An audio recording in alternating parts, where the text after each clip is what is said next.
Tava voltando para casa depois de um plantão que foi puxado demais. Peguei a ambulância antiga do posto porque o carro da firma quebrou de novo. Era umas 2 da manhã, por aí. Tava garoando, bem de leve, mas a estrada tava limpa, só que escura demais. Fui pelo desvio da estadual porque economiza quase 15 minutos e essa altura da madrugada tudo o que eu queria era cama. A ambulância fazia aquele barulho chato do rádio chiando de fundo, mesmo desligado. A luz do painel piscava meio fraca. Só a estrada ali na frente que dava para ver direito por causa do farol. Foi numa curva longa, no meio de um trecho sem poste, que eu vi.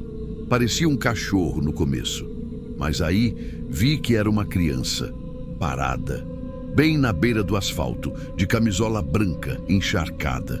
Eu nem pensei, freiei no reflexo. Tô acostumado com coisa feia em estrada, já vi de tudo, mas aquilo me pegou diferente. Ela estava com o braço cruzado, tremendo, descalça, a pele muito branca, o cabelo grudado na testa. Desci com o casaco na mão e fui andando devagar, achando que podia ser alguma armadilha, né? Mas quando cheguei perto, vi que ela era de verdade. Uns 7 anos, no máximo. Ela olhou para mim e falou bem baixo. Eles me deixaram aqui, eles foram embora. Tentei perguntar o nome dela, o que tinha acontecido, mas ela só repetia isso.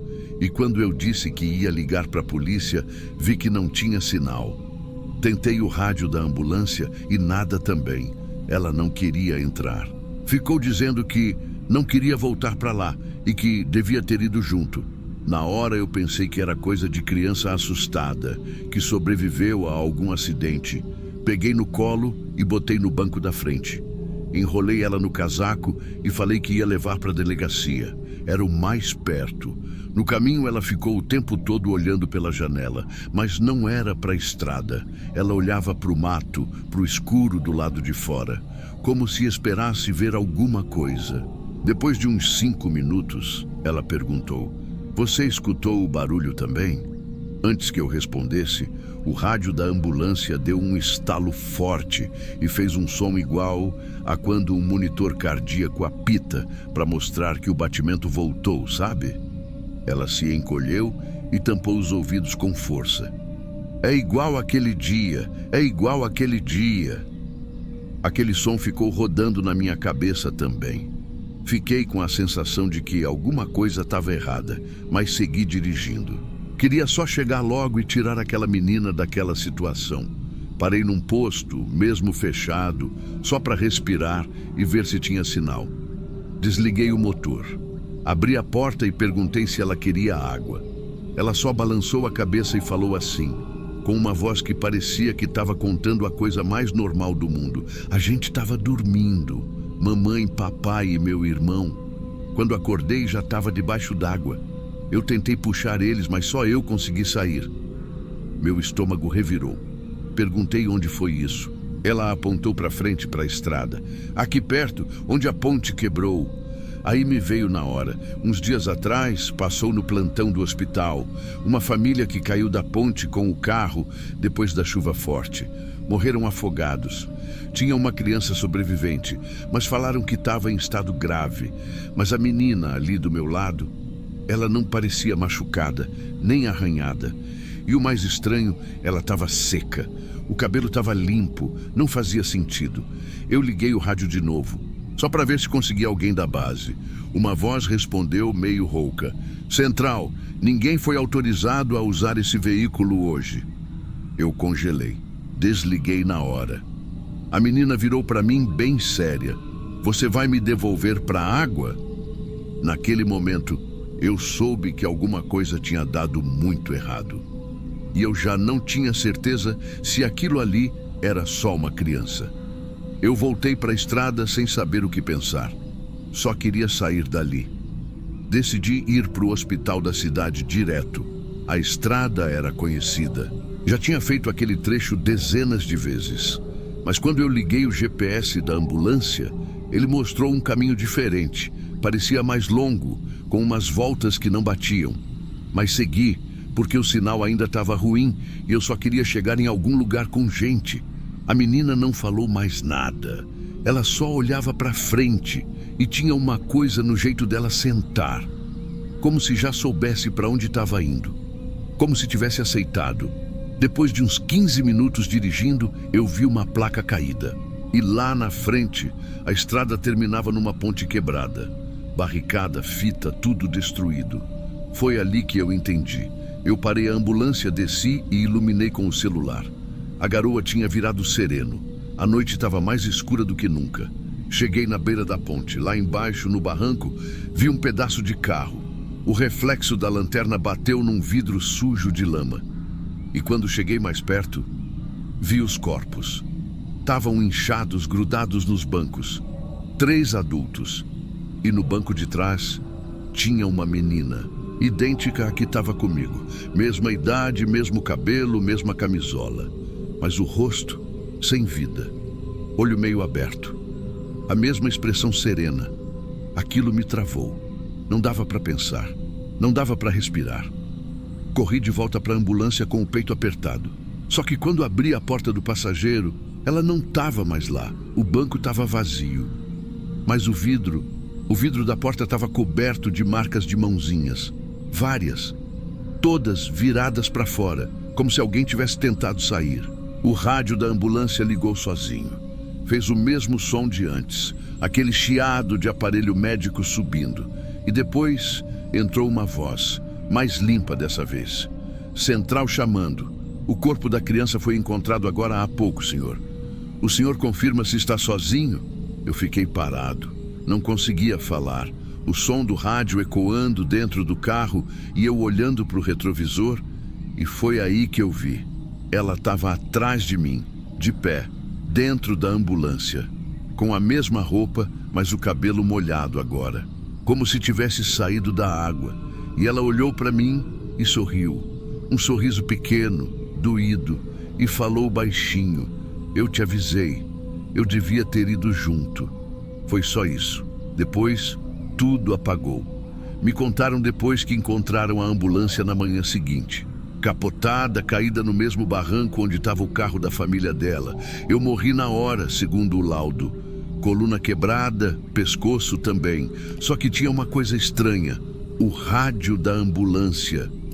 Estavam dizendo que estava desligado, totalmente.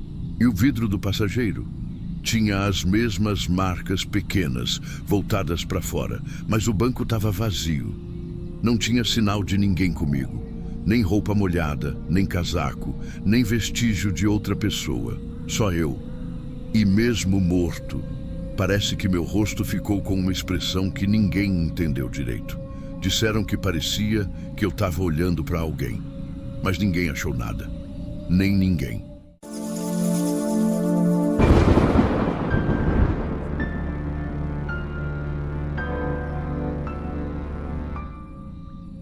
Eu vi aquele rapaz pela primeira vez numa madrugada de terça.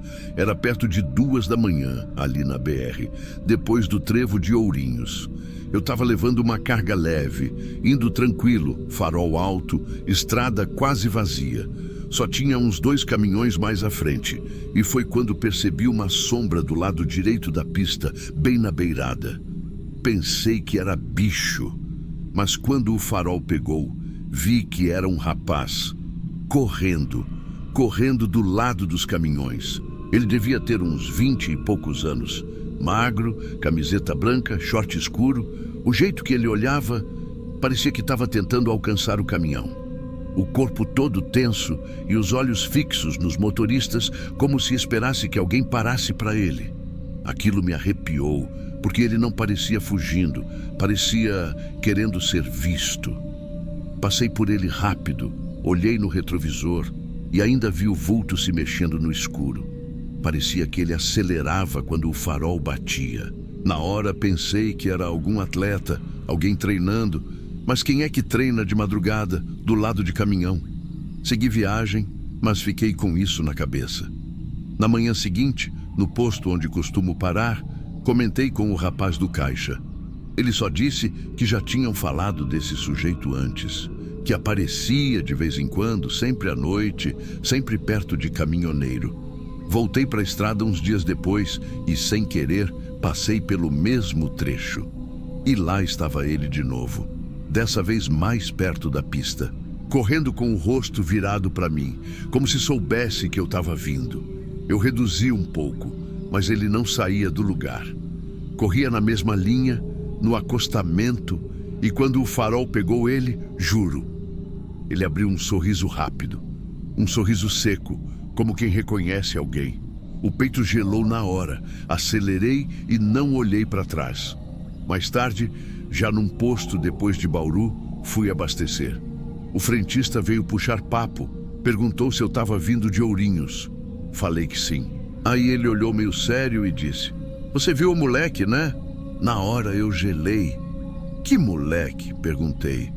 Ele só balançou a cabeça e disse: "Tem um rapaz que corre ali toda noite. Dizem que o pai dele morreu num caminhão naquela curva. Desde então ele aparece e corre junto como se quisesse sentir o mesmo medo que o pai sentiu." Fiquei sem reação. Não sabia se o cara estava brincando, se era papo de posto, mas a descrição era a mesma. E o pior, ele disse: "Toda noite." Nos dias seguintes, fiquei evitando aquele trecho. Pegava desvio, mudava o horário, qualquer coisa para não ver de novo. Mas estrada é estrada. Uma hora não tem como escapar. Numa quinta-feira, depois de um descarregamento em Marília, precisei voltar pela rota antiga. Era o mesmo trecho e chovia fino, com neblina. Aquelas luzes do farol refletindo no asfalto, quase sem visibilidade. Quando cheguei perto da curva do quilômetro 126, meu coração começou a bater mais forte. E lá estava ele, correndo de novo. Mas agora, no meio da chuva, descalço. O corpo dele reluzia com o farol, os braços balançando rápido, a cabeça meio inclinada, o olhar fixo. E quando o farol pegou ele inteiro, ele esticou os braços para o lado, como se fosse se jogar. Eu buzinei, freei, joguei o caminhão um pouco para o outro lado. Ele parou na beira, olhou para mim e sorriu de novo. Aquele mesmo sorriso rápido, depois sumiu na neblina. Eu tremia. Parei no primeiro posto que encontrei e fiquei ali dentro do caminhão, só encarando o volante. Tentei esquecer, mas toda vez que eu fechava o olho, via aquele sorriso. Um outro caminhoneiro veio depois, estacionou do meu lado e puxou conversa. Falei do rapaz. Ele assentiu e respondeu que também já tinha visto. Disse que o menino era conhecido na região, que o nome dele era Ítalo e que, uns anos antes, o pai dele tinha morrido bem ali, preso na cabine depois de bater num poste.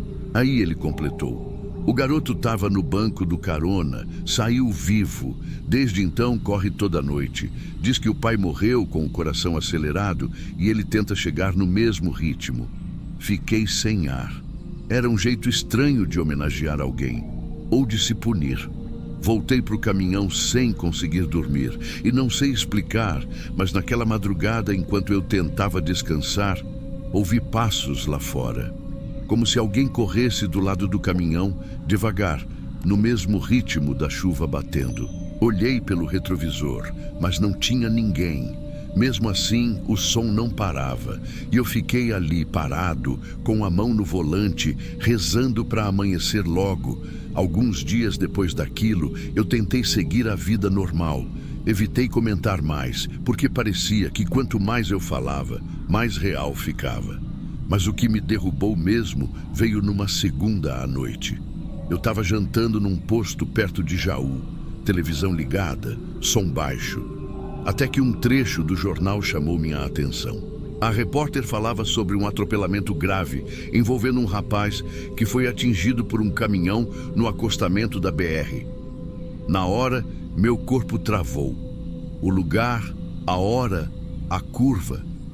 Era o mesmo trecho. E então mostraram o vídeo da câmera de segurança de um posto ali perto. O vídeo mostrava ele correndo. Dava para ver ele saindo do mato, descalço, atravessando o terreno de trás e indo direto para a beira da pista. O caminhão vinha. E ele esperou. Esperou até o último segundo.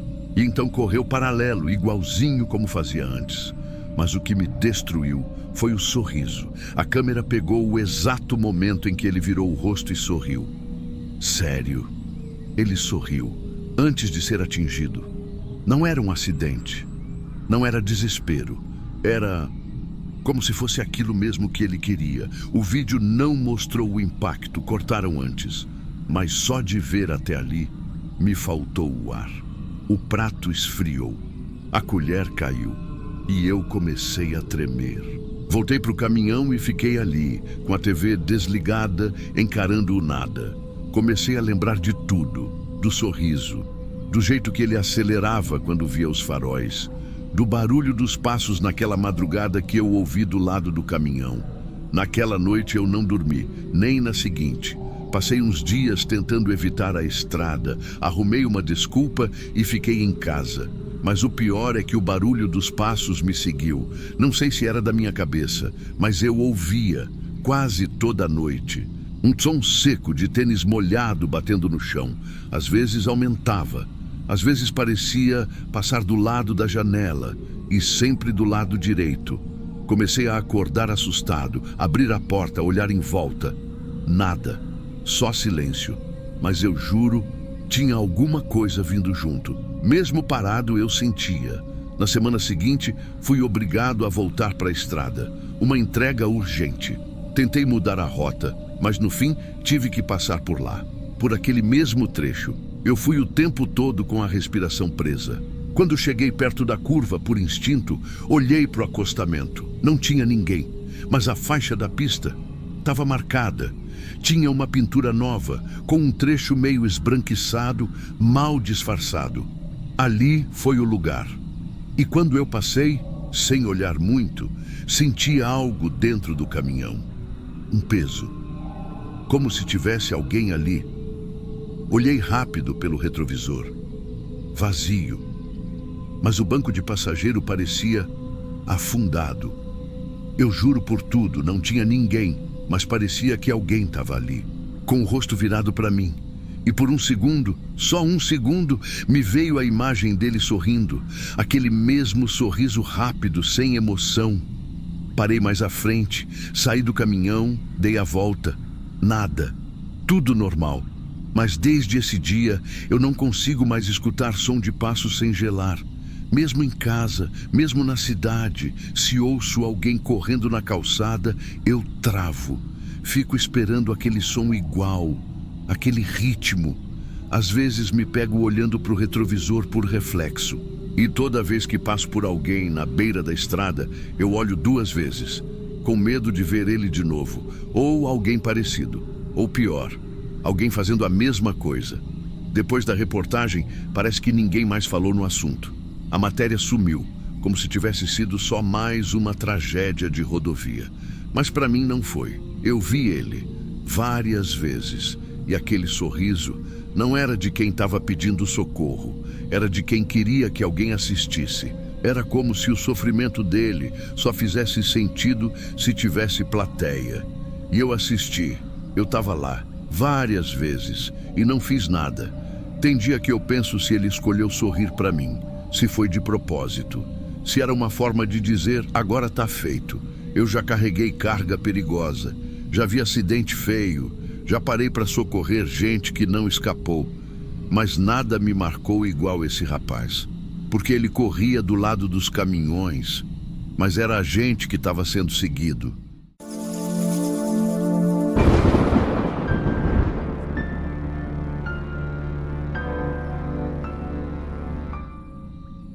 Eu vi uma mulher parada no meio da curva mais perigosa da estrada, de noite, sem piscar.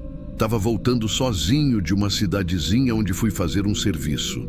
Era entrega, coisa rápida. Já era mais de 10 da noite. E eu tinha decidido pegar o trecho de volta pela serra que corta caminho.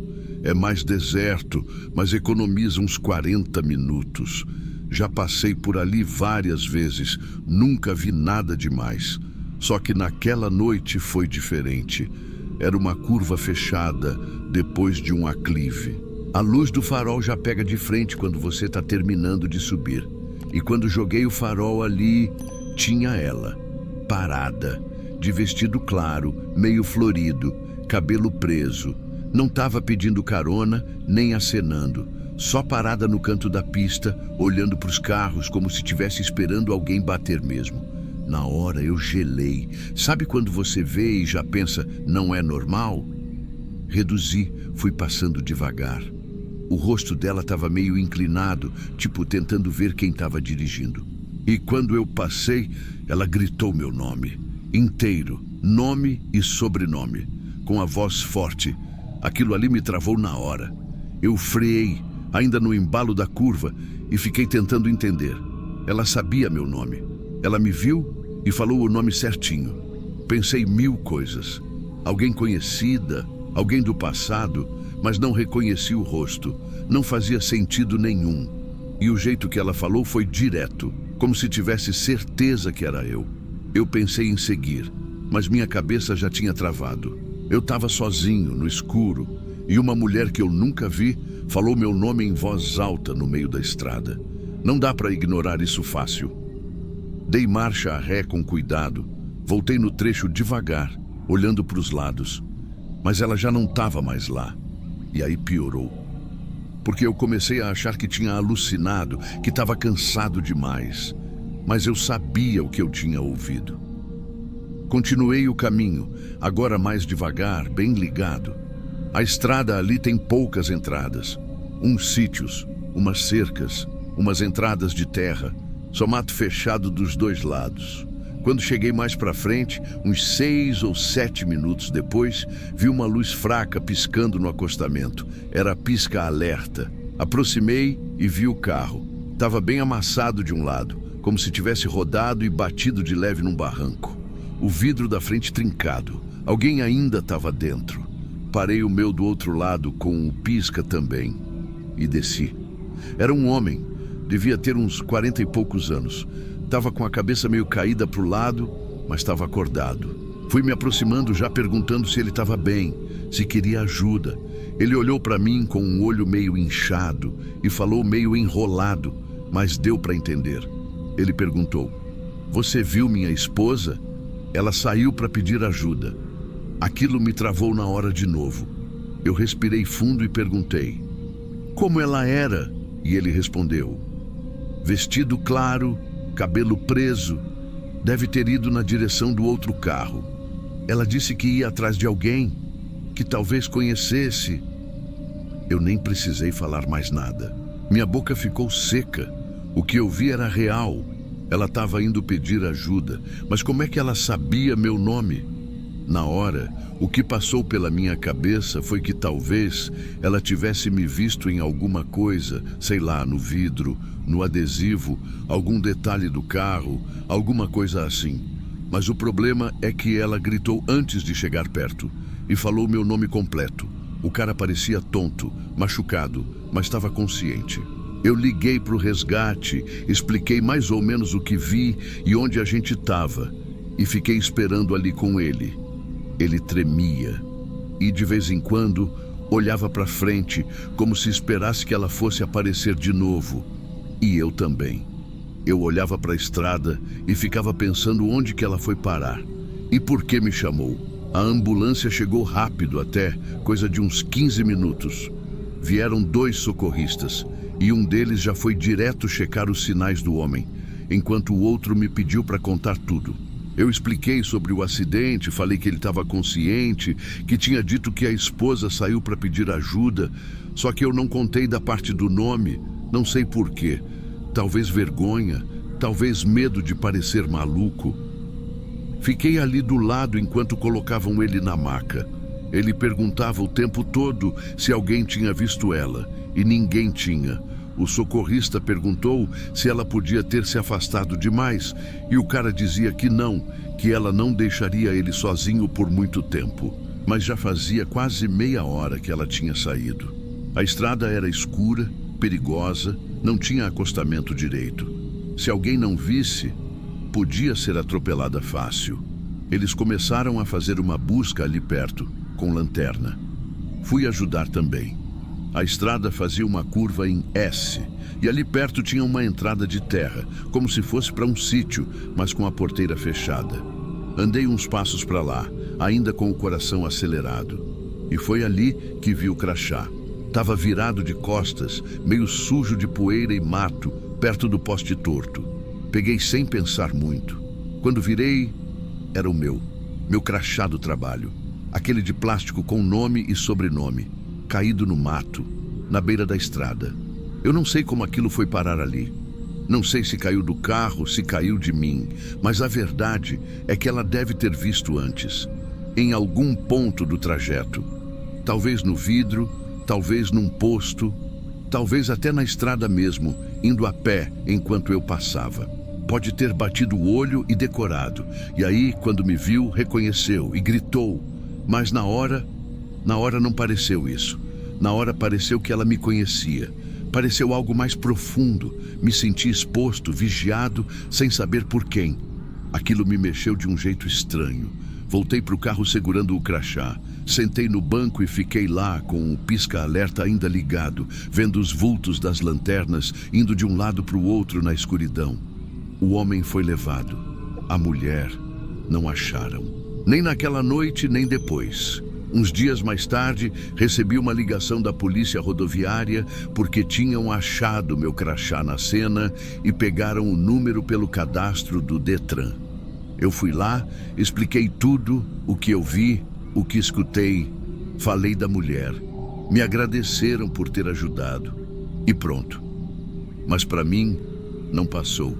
Até hoje eu lembro da curva, do jeito que ela me olhou, da voz firme, falando meu nome em voz alta, no meio de uma estrada vazia, no escuro. E da pergunta do marido, ela sabia seu nome? Sabia. Mas agora eu sei como. Mesmo assim, não me ajudou em nada, porque por um momento eu acreditei que tinha alguma coisa errada comigo, que eu estava ficando doido. E isso, esse medo, esse peso, isso ficou. Toda vez que passo por aquela estrada, olho para a curva. Nunca mais vi ninguém ali, mas confesso que às vezes reduzo a velocidade. Não por medo de acidente, mas porque meu cérebro ainda espera escutar meu nome de novo. Como se uma parte de mim ainda estivesse lá, parado no breu, tentando entender.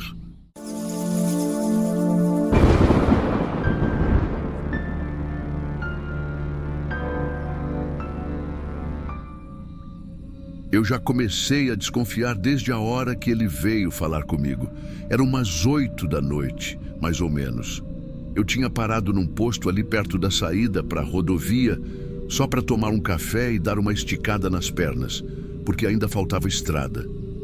Eu estava indo entregar umas peças em outra cidade, viagem simples, ida e volta.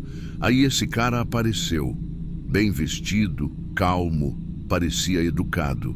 Camisa azul, calça social, cabelo arrumado. Não parecia alguém em apuro, sabe?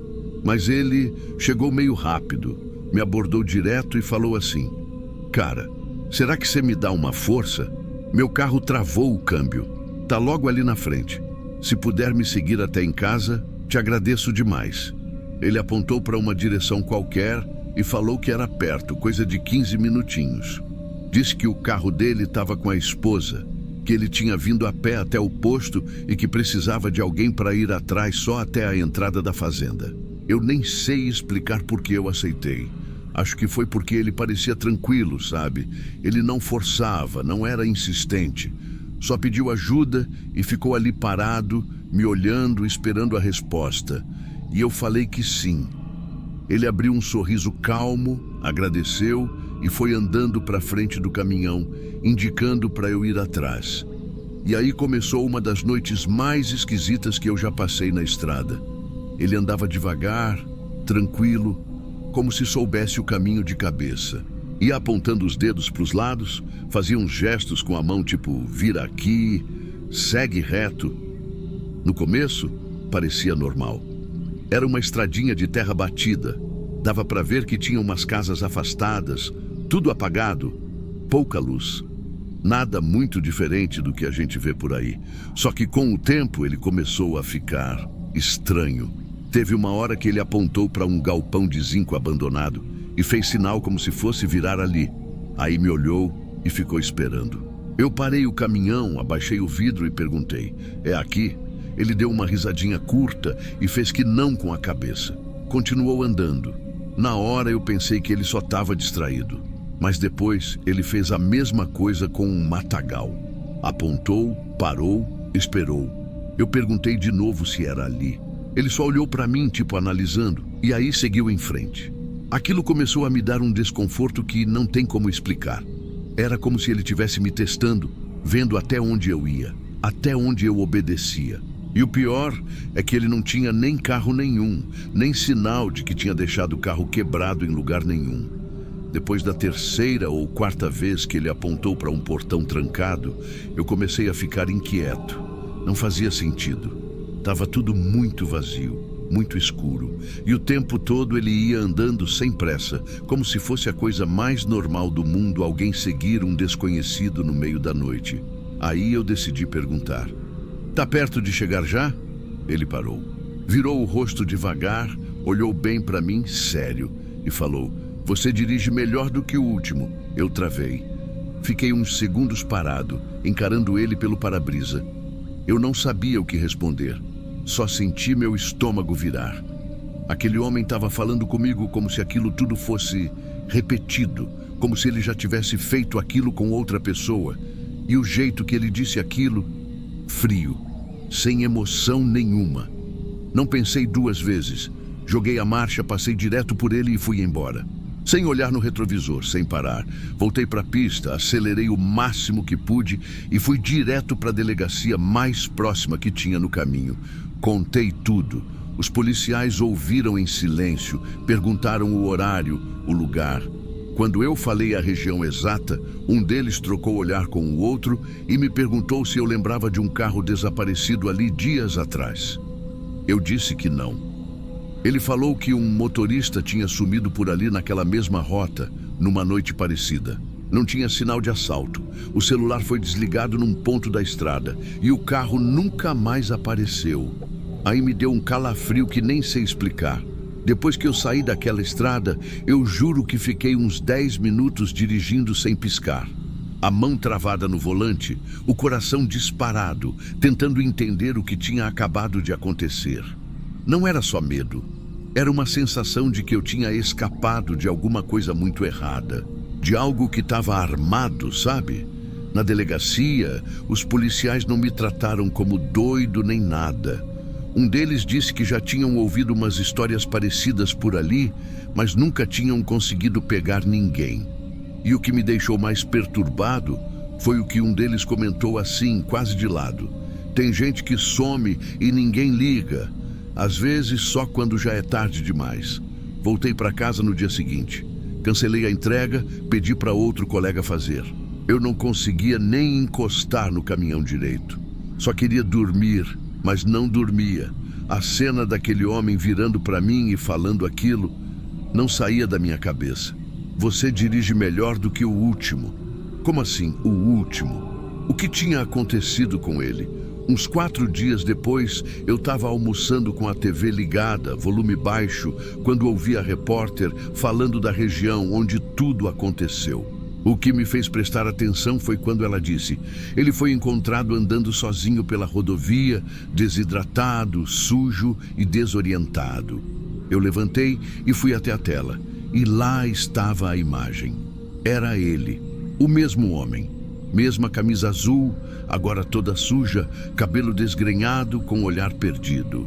Os repórteres tentavam falar com ele, mas ele só dizia uma coisa, repetidas vezes do mesmo jeito. Eu só queria que alguém me seguisse até o fim. Só até o fim. Ele andava em círculos falando aquilo, sem encostar em ninguém. E o que me arrepiou inteiro foi o que veio depois. Segundo a matéria, ele não tinha documentos.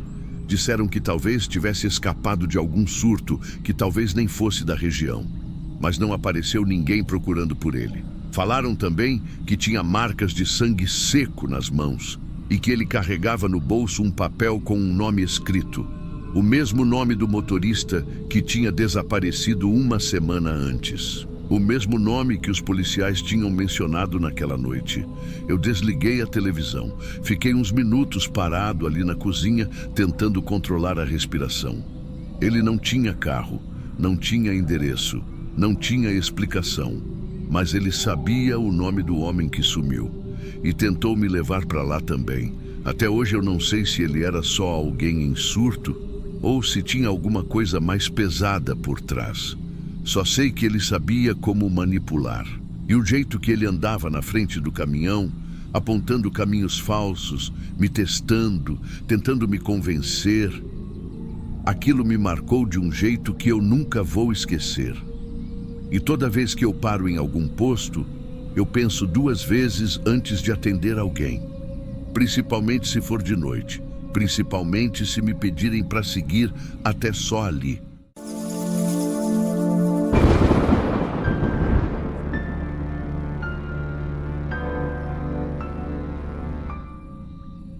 Parecia coisa boba, mas começou com isso. Eu deixei meu celular carregando no balcão do posto. Não era nem tarde ainda, devia ser umas 8 da noite. Eu estava rodando já fazia umas 4 horas direto. Peguei um trecho de pista meio ruim, quase sem acostamento, e parei num graal desses mais afastados. Era costume meu parar ali. Banheiro limpo, café forte e o pessoal sempre atencioso. Estacionei o carro, fui direto no banheiro, depois deixei o celular carregando no canto do caixa enquanto tomava um pingado. Não sei por que eu fiz isso, porque nunca largo meu celular assim, mas aquele dia eu estava meio aéreo. Voltei para a estrada achando que estava tudo certo. Só que andei menos de 10 minutos e meu peito começou a apertar de um jeito, como se tivesse faltando alguma coisa no meu corpo. Olhei para o carregador no carro e a ficha caiu. Meu celular. Tinha deixado. Dei a volta num retorno esquisito. Quase bati voltando de ré e cheguei bufando no posto. Entrei já meio nervoso, pedi desculpa para o frentista e perguntei se tinham achado um celular ali perto do caixa. O frentista era novo, meio confuso. Disse que não viu nada, mas que ia perguntar para a lanchonete. Aí foi que aconteceu o que eu não entendo até agora. Tinha um cara sentado sozinho, de costas para mim. Camisa social, calça jeans escura, cabelo bem penteado. Parecia mais um advogado do que caminhoneiro. Ele levantou o braço com meu celular na mão. Ah, é seu? Tava tocando aqui do lado. Fiquei aliviado, cheguei mais perto, já esticando a mão para pegar. Mas ele não me entregou. Ele segurou firme e continuou olhando para minha cara, com aquele sorriso meio parado. Você me lembra alguém? Fiquei sem saber o que responder. Achei que era alguém me confundindo com outra pessoa. Só falei, valeu, irmão. Eu tinha deixado carregando. Aí ele soltou uma coisa nada a ver. Você já perdeu coisa importante antes? A forma como ele falou, com aquele tom leve, calmo, como se fosse piada, mas com uma malícia por trás. Na hora, eu ri, meio sem graça, tentando manter o clima leve. Estendi a mão de novo. Ele puxou para trás, lento, debochado. Eu já estava ficando constrangido. A mulher do caixa olhou, o frentista também. E ele ali, me testando. Vai querer mesmo o telefone? Ele perguntou como se fosse meu chefe, meu pai. Sei lá, falei que sim. Só falei isso. Claro que sim. Aí ele se levantou devagar, olhou o celular por uns segundos como se estivesse analisando, virou para o lado da parede e, sem levantar a voz, sem fazer cena, jogou com tudo o aparelho contra o azulejo. Quebrou na hora. Todo mundo parou. O barulho foi seco, forte. Ele só deu meia volta, voltou para a mesa dele como se nada tivesse acontecido e pediu mais um café. Eu fiquei ali, no meio do posto, sem saber o que fazer. Ninguém riu, ninguém falou nada. Peguei os pedaços do celular e fui para o carro meio que tremendo. E vou te dizer, o que mais me destruiu não foi o prejuízo. Foi a sensação de ter sido feito de otário, na frente de todo mundo, por um cara que nem me conhecia. Quando cheguei no carro, sentei e respirei. Liguei o Bluetooth para tentar ver se o chip ainda funcionava. A tela estava toda rachada, mas ainda acendia. Tinha uma notificação pendente, uma foto. E é aí que a coisa ficou ainda mais errada. Tinha uma notificação na galeria.